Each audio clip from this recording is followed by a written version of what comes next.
Hey guys, welcome back. Okay, so after racing, I wanted to show you guys some of the data to show you how the car performed. Now, we're going to focus on the last pass because this is where I turned the boost up. Maybe I'll go back over the other stuff too, but for now, let's focus on the fastest one. So here's the data log. So you can see here, I brought this into Excel, so we're going to jump to Excel in a second. But what you'll see here is we floored it, and that began the spool shot, and it spooled up, and you'll see, let's see, right about here, that's where we actually launched. And that's where we dropped the trans brake. So we weren't quite at full boost yet. But this is because I got pro-treat, I wasn't expecting it.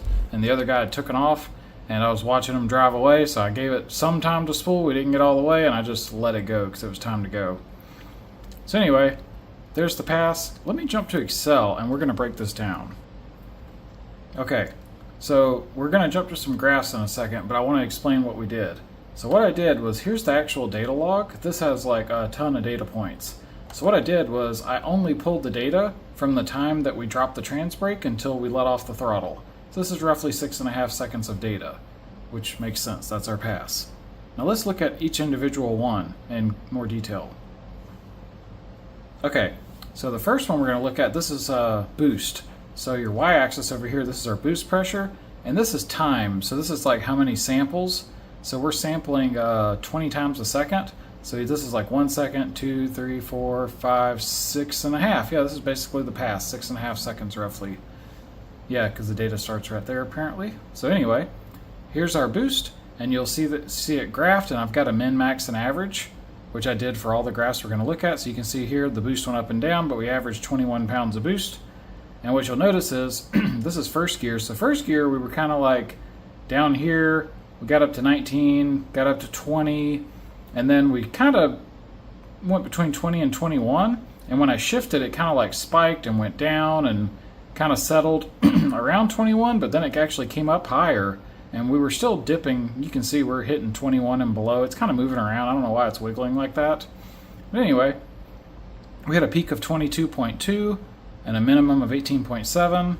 And this whole side here being low, that's because we just didn't have it spooled all the way when we started the run. So obviously it could have been faster. That's alright. Try to get it next time. So anyway, we averaged 21 pounds. So that's pretty good. We're going to use some of this later to do some power estimations and stuff like that. So let's keep going. Okay, so the next one is lambda. So this one's pretty straightforward. I was targeting like 0.63 or 0.64, so it's kind of lean. We'll deal with that later, but I thought I'd show you that. Let's see. Let's jump here. Okay, so all you internet guys are gonna lose your shit when you see this. So I just showed you how much boost I was running, and now I'm showing you how much timing I was running. Now granted, I'm on methanol and I'm tuning this like a race car, and I don't know if this is safe or a good idea, but I just did it because I thought it would make a lot of power. And to be fair, it is making a lot of power. So as you can see, we're running 21 pounds of boost, and our timing here dipped down to 26 and 26 degrees, and here we were at 28 degrees.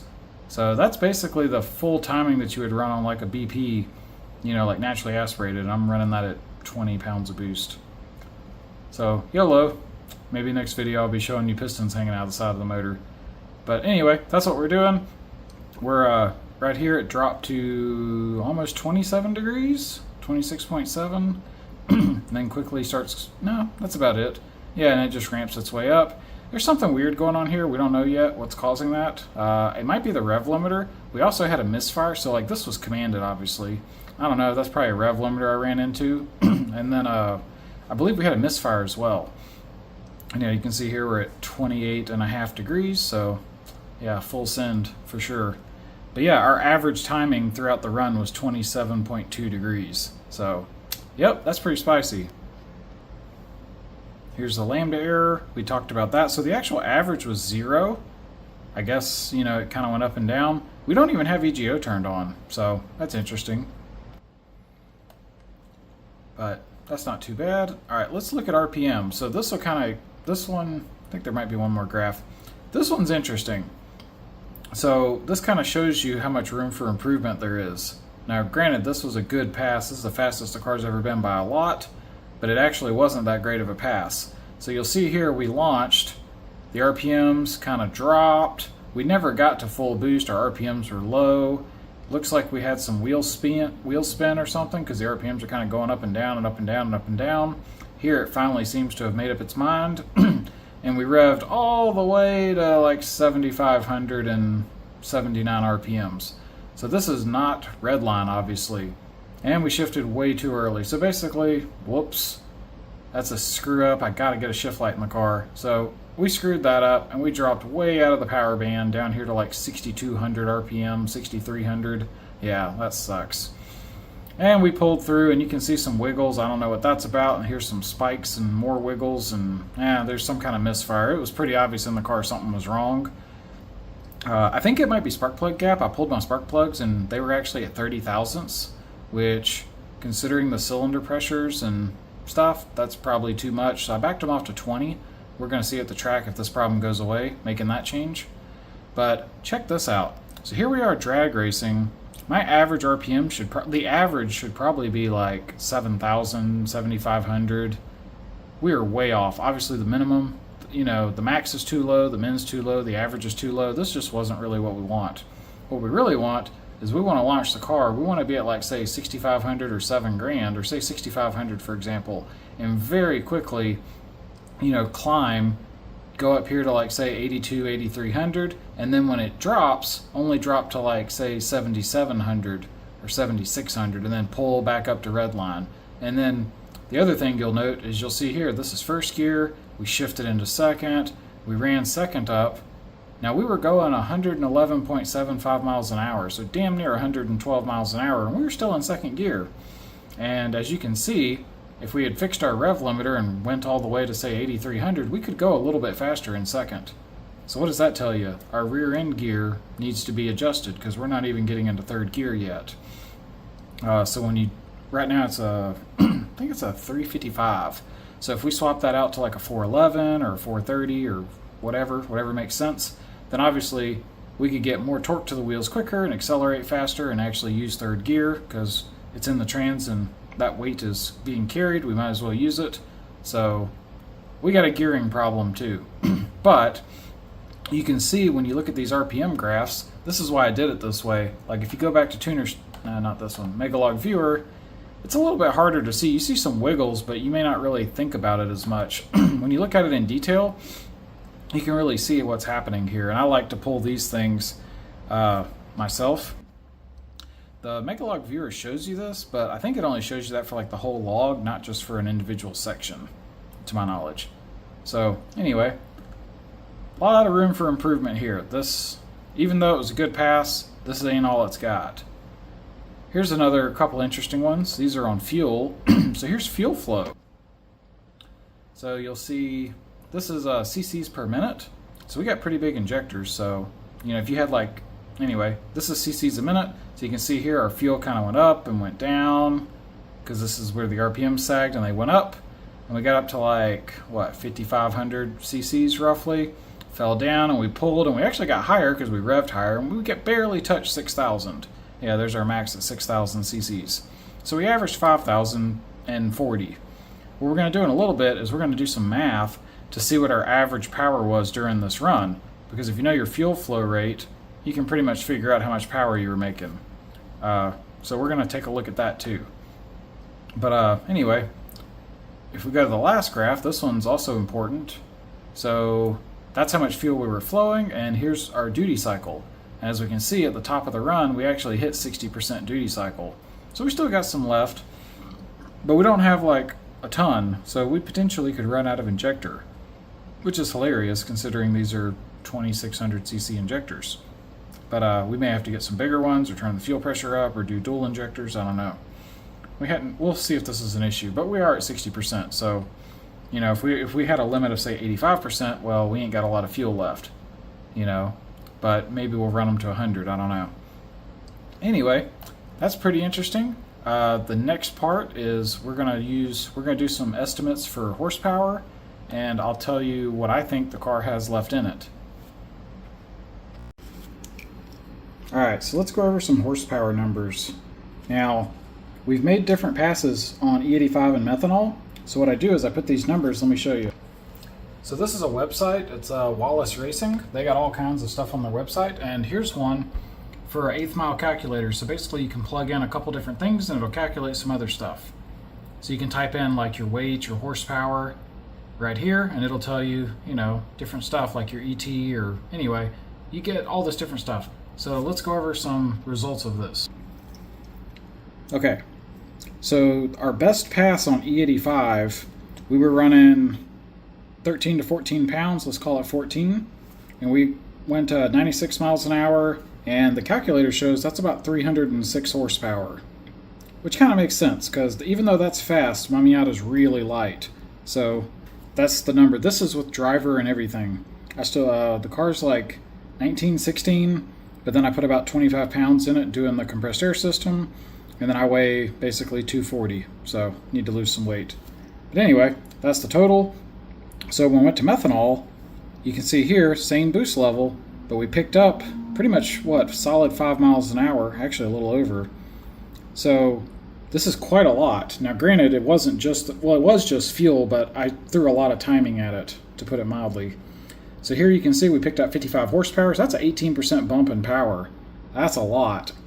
Now granted, this is going from, you know, the E85 to meth. This was very aggressively tuned. This was still kind of aggressive, but not that aggressive because I didn't want to blow it up because I don't have an intercooler. So anyway, that's significant.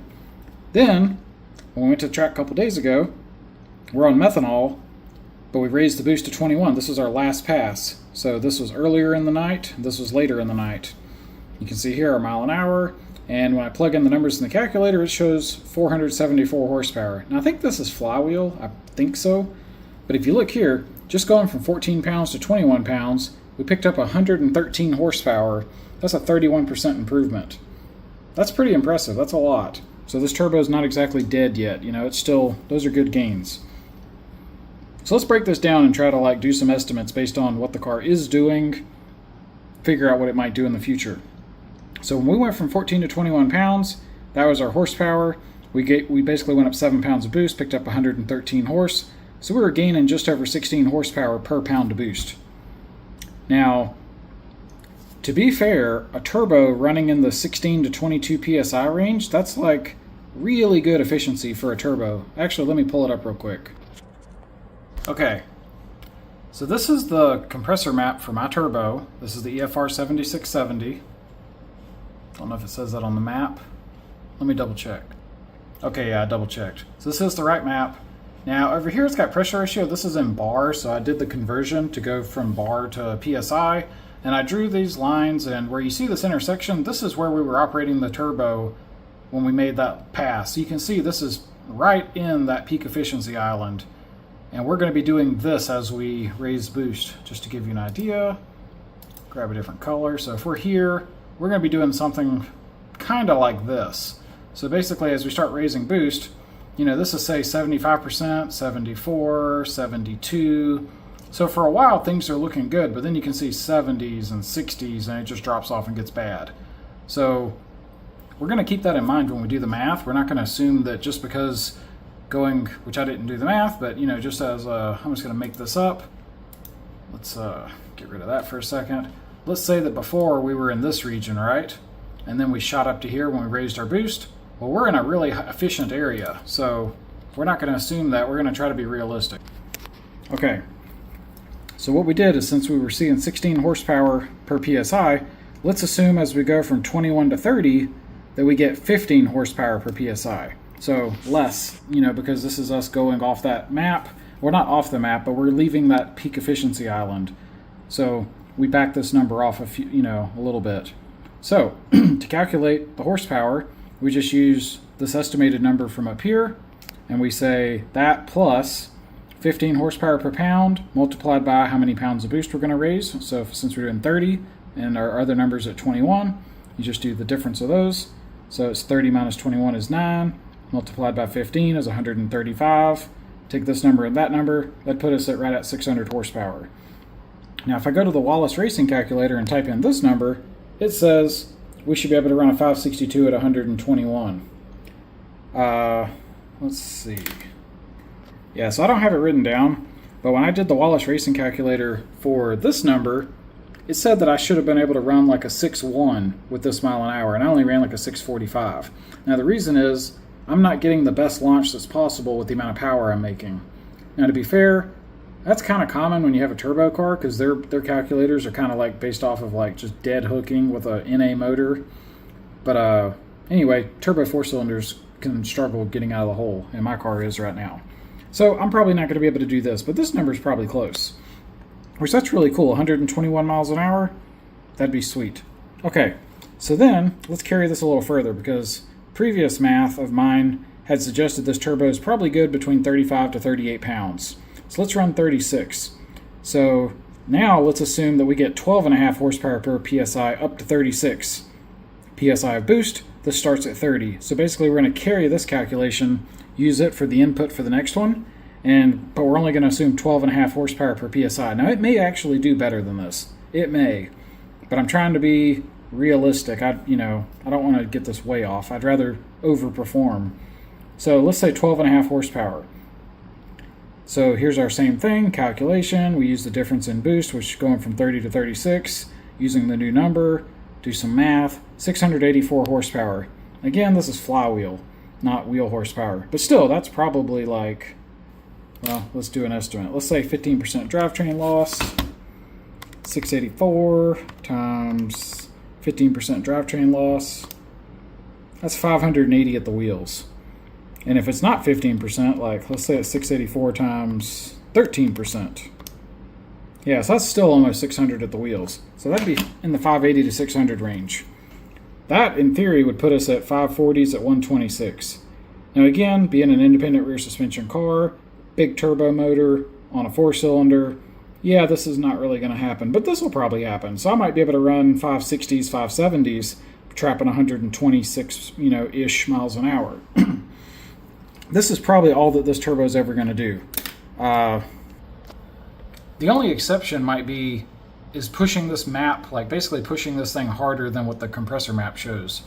Now, to be fair, people do that with these EFR turbos. I've seen it several. It's kind of known. Like you can push these things about 10% past what they show on the map. At least a lot of turbos they offer, you can do that. So I'm not sure I want to do that because I don't want to break this thing running it harder than it's rated. But anyway, those are my numbers. So let's look at something else.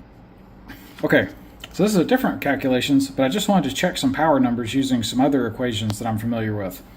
So when I looked at the data log, we looked at the Excel sheet, and we saw like average boost was like 21 psi, my average lambda was 0.67, and my average fuel flow was just over 5,000 cc's a minute.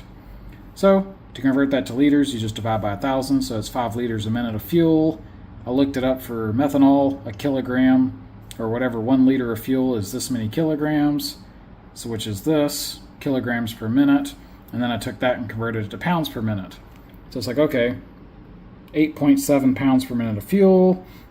If we multiply that by our lambda, this would be the fuel flow rate if we were at lambda equals 1. So we were running extra fuel, which made it rich, but if we were just running the amount of fuel to run lambda, that would be this number. Now, if I take that number and multiply it by the stoichiometric air-fuel ratio of 6.4, which is methanol's stoichiometric, that gives me 37.7 pounds per minute of air. Now, the reason I did this, I was trying to just estimate my airflow because there's a good rule of thumb is 10 pounds per minute of air is good for 100 horsepower at the wheels. So if you take this number and apply this 10 pounds per minute, that's 377 wheel horsepower. Now, that's average, which means for the whole run, it was averaging this number. Now, at peak redline, it was making more than that. But because of the run I was going off of, let me show you. Yeah, this was our run. So when the clock started, here's our RPMs, dropping down here to like 5,500, up to 6, bouncing around, 65. So here's the thing. Look at this. We're already like 20% of the run. We haven't even gotten to 6,500 RPMs. Yeah. So right here, you can see we finally got to 6,500. And look how short of an amount of time we spent. So from here to the left, from 0 to 40, this is every 20 seconds. So basically, yeah, this is 20 samples a second. So that's 1 second of data, 2 seconds of data. So the whole first 2 seconds of the run, this is a race engine and it's below 6,500. And then we spent just over half a second and we get to 7,500 and then we shift. and we're back below 6,500 again. And then you can see we climb, and yeah, right up at the top it was getting power, and then it starts misfiring and cutting out, and rev limiter kicked in, so not really great. You know, what we'd like to see is maybe be up here at like 6,500 and very quickly get up here to say 8,300, and then when it shifts only drop down to like say 7,500 and pull up here. That would keep our power way, way higher. But that's not what we did. This is what we did. So I'm using real data to pull these numbers, because this is what, you know, yeah, at the peak here it was probably making a shitload of power, but the average here, like if you go over there, our average RPM was only 6,700 RPMs, or 6,800. Yeah, average of 68. So that's like here, which kind of makes sense if you look at it. So anyway, let's keep that in mind. Okay, so if we assume 15% drivetrain loss, which I don't really know what this number is, but that's a common figure. So if we do that, you just take your wheel horsepower and divide it by 1 minus your drivetrain loss. So that gives you 85, 444. So strictly based off of fuel burn, like boost, lambda, and fuel rate, and doing some math, this way, just using it that way, we estimate we're making 444 horsepower. Now if we go back, when we used the car's performance, this came back with 474 versus 444. So that's actually kind of close. That's within 30 horsepower between these two. So that's actually not that bad. So I kind of do that because I like to see, you know, I like to check my stuff versus other calculators just to kind of see. So what are the, you know, let's pretend, because who knows, like let's say that they're correct. Let's say that this one is right and mine's a little off, and maybe the car did make an average of 474 horse. I don't know if it did, but maybe that's the case. Then where did I go wrong? Maybe this number is less. Like instead of 15% drivetrain loss, maybe it's like 12 or 11, and that would, you know, push this number higher. Or maybe I just make more than 10 pounds, you know, maybe 10 pounds per minute of air on my setup is making more than 100 horse at the wheels. Maybe, I don't know. But I still like to do this because it lets me track how things are going. And the other cool thing, which I haven't done here, probably not worth doing right now, but the other thing you can do, like right here, you can calculate like how your motor would have performed naturally aspirated, which this is an average, but I'll show you why this, yeah, I'll show you real quick. So we said 377 wheel. If we take 21 pounds of boost, let's try to do this real quick. Add in our 14.7 for atmospheric pressure, gives us a total pressure of 35.7. So now we take our horsepower, which is 377 at the wheels, divide that by 35.7. So each PSI of air pressure was making a little over 10 horsepower. Multiply that by atmospheric pressure, that's 155. So that says that like this motor, had it been naturally aspirated, would have been averaging 155 horse at the wheels. Now think about that, that's not your peak power, that's your average. And we said here we average 6,700 RPMs. So ask yourself this, a racy Miata motor, like a good high-strung Miata motor that was running 6,700 RPMs, would it make 155 at the wheels? Yeah, definitely. But they'd make more than that if you kept revving. So that kind of like matches common sense. You know, if this was a race engine that could rev to 8 grand, you know, then if it made 155 at 67, 6,800, it would easily hit 170, 180, maybe 190 if it got up here to 8,000, 8,500, something like that. So that's kind of like a sanity check, and it makes sense. Anyway, this is probably going to be a longer video, but I like to show you guys some of this because we can come back to this later. So, for example, here we did our math and said, oh, what's it going to do at these different boost levels? Well, we're going to turn the boost up eventually. So right now this is theory, but it gives me an idea of what to expect, and we'll find out in the future how this matches up. But this is the cool thing about knowing some of the math, is you can get a good idea for what the car's going to do, or what it should do. So like if we get to the track and we start, you know, missing these numbers by a lot, well, maybe I messed up the math, but it's also possible something's wrong with the car. Anyway, hope you guys have enjoyed this. Anyway, till next time, y'all take it easy.